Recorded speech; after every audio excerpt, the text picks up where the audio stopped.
क्रोध तो जवा की नाक पर और प्रश्न जुबान पर रखा ही रहता है। कितना फर्क है छोटी बहू और जवा में। छोटी बहू जितनी शांत है, जवा उतनी ही अशांत, लेकिन सुंदरता में दोनों समान है।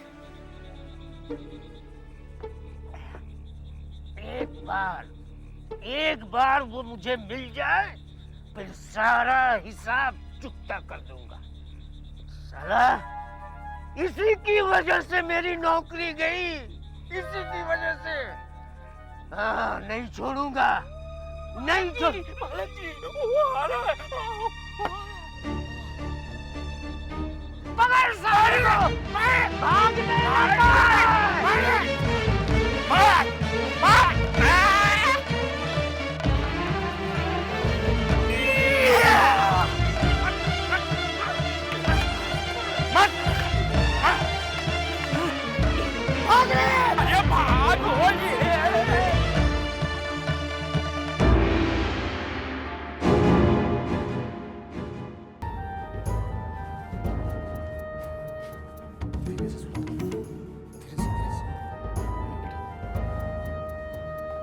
तू जा, जल्दी डॉक्टर बाबू को खबर दे। ठीक है, अभी बुला रहा हूँ।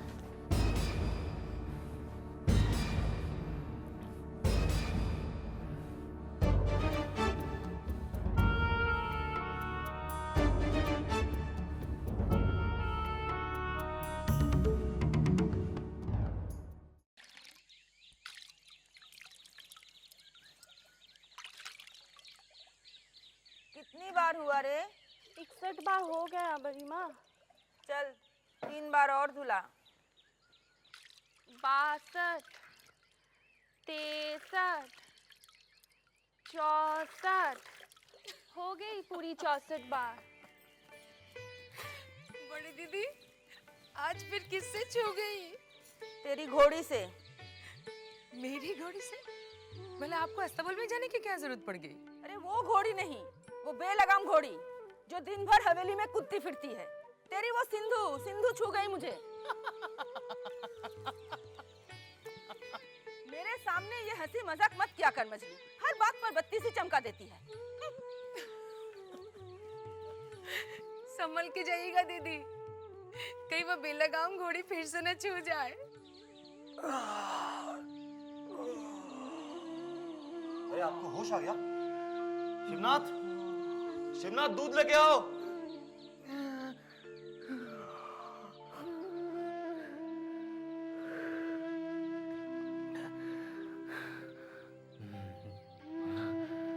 मैं कहाँ हूँ? परेशान मत होइए, आप युवक संघ की सेवा में हैं। आपको 2 दिन बाद होश आया है। क्या? हाँ, चोट की वजह से काफी खून बह गया था। बेहोशी में कुछ खा पी भी नहीं सके। दूध पी के थोड़ा आराम कीजिए। शिवनाथ, पी लीजिए। लीजिए, दूध पी लीजिए।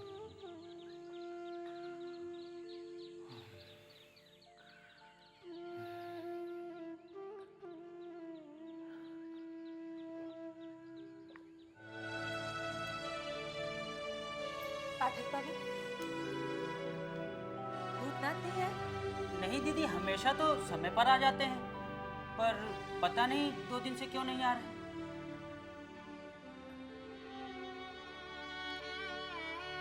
अच्छा, ठीक है।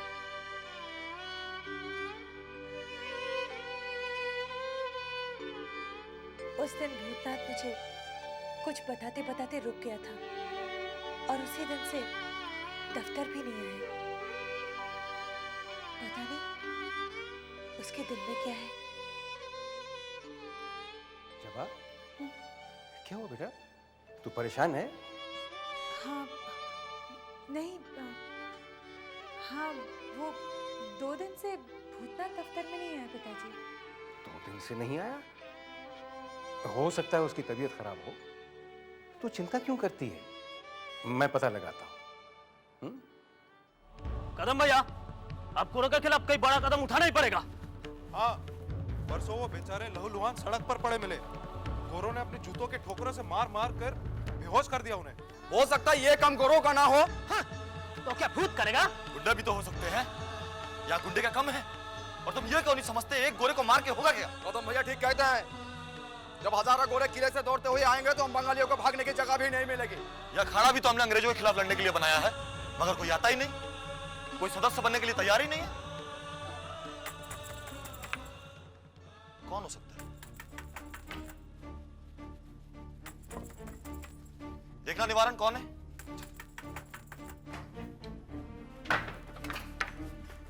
बड़े भाई आए हैं। प्रणाम भैया। प्रणाम बड़े भैया। और क्या हो रहा था? कुछ नहीं बड़े भैया, बस गोरों को लेके बात हो रही थी। 2 दिन पहले उन्होंने एक आदमी को मार मार के बेहोश कर दिया। वो तो अच्छा हुआ कि हम लोग सब वक्त पे पहुंचे और उसे यहाँ ले आए। अच्छा, कहाँ है वो? बस आज ही होश आया है, चलिए मिल लेते हैं। चलो चलो।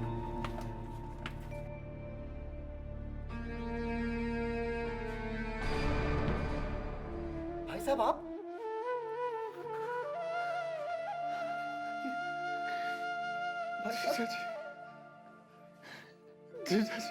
नहीं भाई साहब, आप रोइए मत, रोइए मत, सब ठीक हो जाएगा।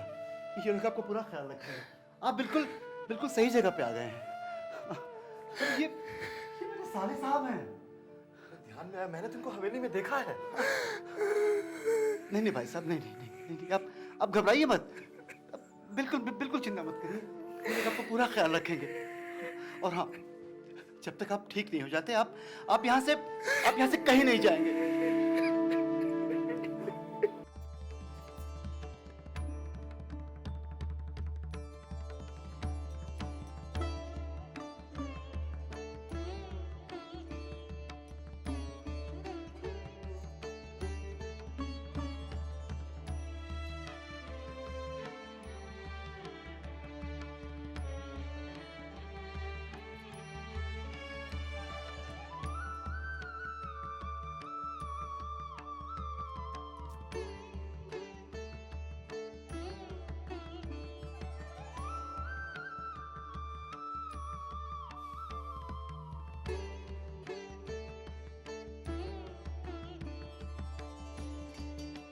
क्या है?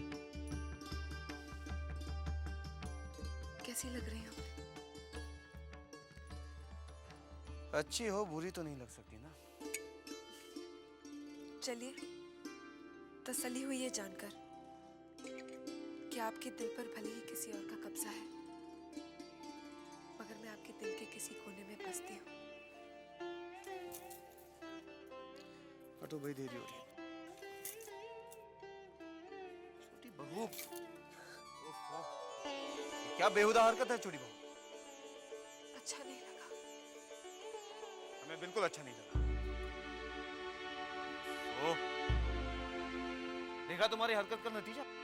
तुम्हारा कुर्ता खराब हो गया, तुम्हें जान बाजार जाना है। लगा रहने दीजिए। आपने मुझे अपने दिल से अलग तो कर ही दिया है, कम से कम ये सिंदूर तो लगा रहने दीजिए।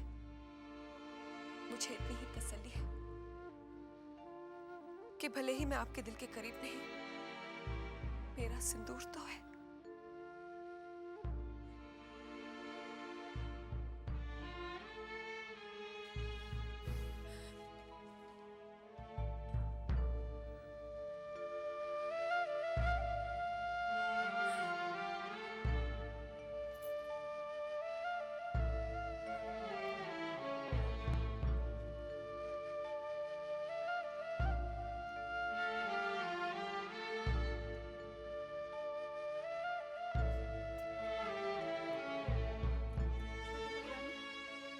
मोहिनी, सिंदूर का असर तो हो ही नहीं रहा। मुझे पूरा विश्वास है चिंता, असर आज नहीं तो कल जरूर होगा। सिंदूर आज उनके कुर्ते पे लगा है, देखना कल उनके दिल पर असर करेगा। भगवान करे ऐसा ही हो छोटी बहू रानी।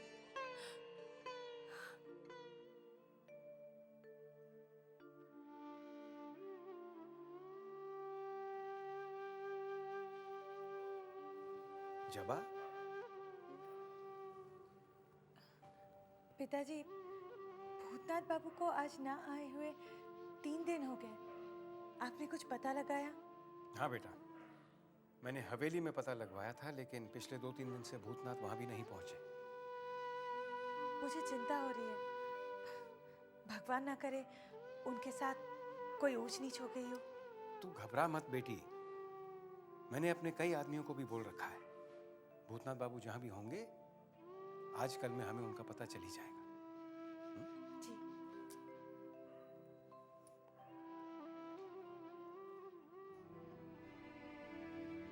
कहीं ऐसा तो नहीं मेरी सगाई की खबर सुनकर भूतनाथ का दिल टूट गया हो और वो गांव लौट गया हो?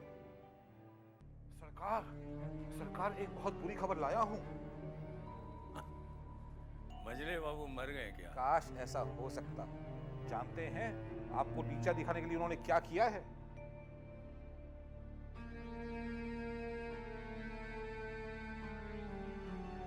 क्या किया है? सरकार खास लखनऊ से 2 जोड़ी शिराजी कबूतर 200-400 रुपए में नहीं, पूरे 1000 रुपए में मंगवाए हैं। इसमें नीचा दिखाने की क्या बात है? तो हम भी मंगवाते हैं। सरकार आपने मंगवाए थे 500 रुपए के, 1000 के मंगवा के उन्होंने आपको नीचा दिखाया कि नहीं?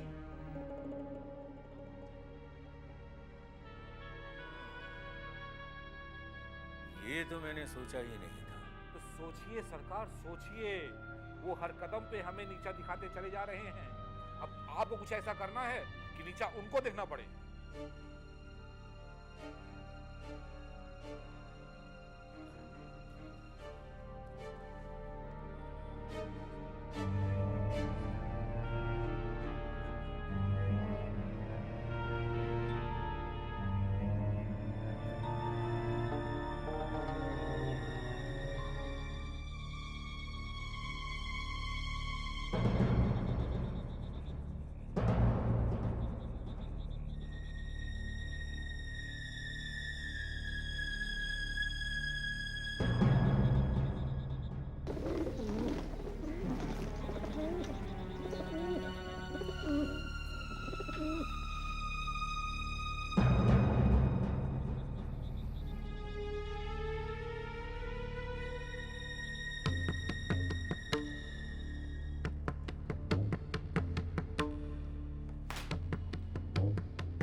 सच सच बताओ कि हमारे 2 जोड़ी शिराजी कबूतरों को किसने चुराया है, वरना हम इस हंटर से तुम सब लोगों की खाल खींच लेंगे। सरकार, हमने इस हवेली का नमक खाया है सरकार। हम मर जाएंगे लेकिन नमक हराम ही नहीं करेंगे सरकार। हुजूर, आप अन्नदाता है हुजूर। आप चाहे तो हमारी चमड़ी उधेड़ सकते हैं, मगर माए बाप हमारा विश्वास कीजिए, ये चोरी जैसा घिनौना काम हमने नहीं किया सरकार। मैं अल्लाह पाक की कसम खाता हूँ सरकार, मुझे इस चोरी के बारे में कुछ नहीं मालूम। चुप रहो। चोरी हवेली के किसी आदमी ने नहीं तो क्या बाहर वाले ने की है? हो सकता है सरकार। नहीं हो सकता। बाहर वाले की किसी की इतनी हिम्मत नहीं कि चोरी से चौधरी खानदान की हवेली की जोड़ी पे भी कदम रखे। विदु सरकार, फौरन दारोगा को बुलाओ और इस चोरी की रपट लिखाओ। जो हुक्म सरकार। दारोगा साहब। यस। चोर जल्द से जल्द पकड़ा जाना चाहिए। हमें अपने उन 4 शिराजी कबूतरों की उतनी चिंता नहीं है जितनी चिंता हमें अपने चौधरी खानदान की इज्जत की है। इस हवेली में पहली बार ऐसा हुआ है। आप बिल्कुल फिक्र न करें मजले बाबू, चोर बहुत जल्द कानून की गिरफ्त में होगा। वैसे आपको किसी पर शक है? शक की कोई गुंजाइश ही नहीं है दारोगा साहब। ये क्या कह रहे हैं आप? हाँ मछली बाबू, चोर का पता हमने लगा दिया। कौन है? छेनी दत्त। क्या? हाँ मछली बाबू, उसने रात अपने आदमी भेजकर कबूतर चोरी करवाए। साला छेनी दत्त वैसे तो हमसे जीत नहीं सका, इसलिए इन घटिया हरकतों पे उतर आया। दरोगा साहब, यस, इसके खिलाफ रिपोर्ट मैं लिखूंगा, लेकिन ये बताइए उनके खिलाफ कोई पुख्ता सबूत है? सबूत है दारोगा साहब। मजले बाबू के वो 4 शिराजी कबूतर जिन्हें छेनी दत्त ने चुरवाकर अपनी रखेल के यहाँ छुपा रखा। उनकी रखेल का पता बताइए।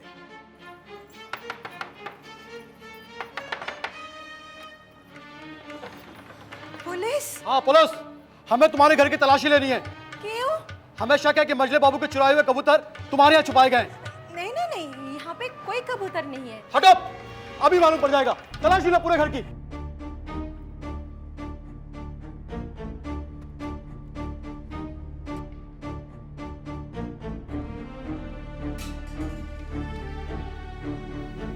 हुजूर, कबूतर कहीं नहीं मिली। मैं भी तो यही कह रही थी, यहाँ पे कबूतर नहीं है। चलो।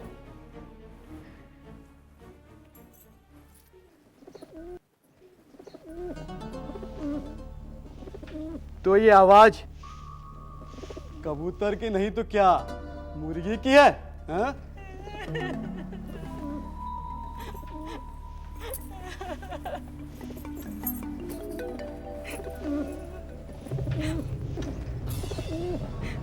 हारमोनियम के बक्से में कबूतर? हाँ?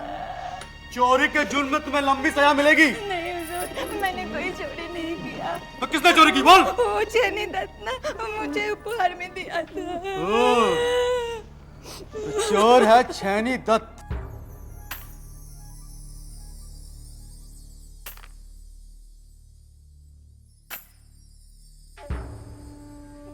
केस दबा दो। 1 2 3 4 5 6।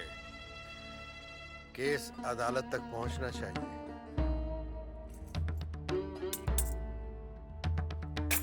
जज साहब, यही वो कबूतर है जिन्हें छेनी दत्त ने चुराकर अपनी इस रखेल को बतौर उपहार दिए थे। इसने अपना अपराध अपनी जुबानी कबूल भी कर दिया और फिर पुलिस ने भी उन कबूतरों को इस रखेल के घर से ही बरामद किया। जज साहब, अब फैसला आपको देना है।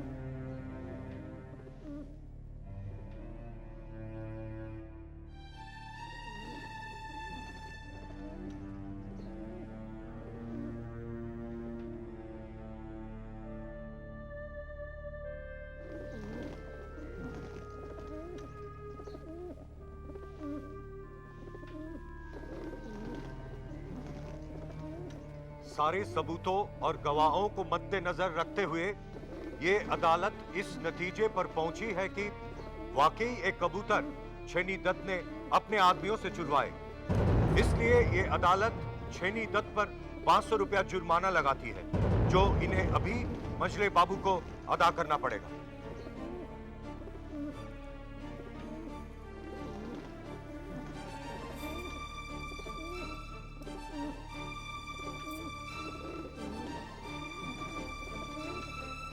पैसा तो बहुत दूर की बात है, दुश्मन से तो हम हाथ तक नहीं मिलाते।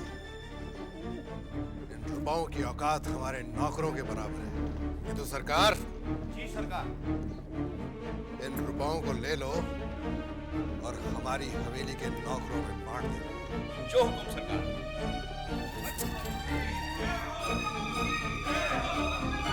सरकार, आज तो सारी इज्जत, सारा मान सम्मान पानी में मिल गया।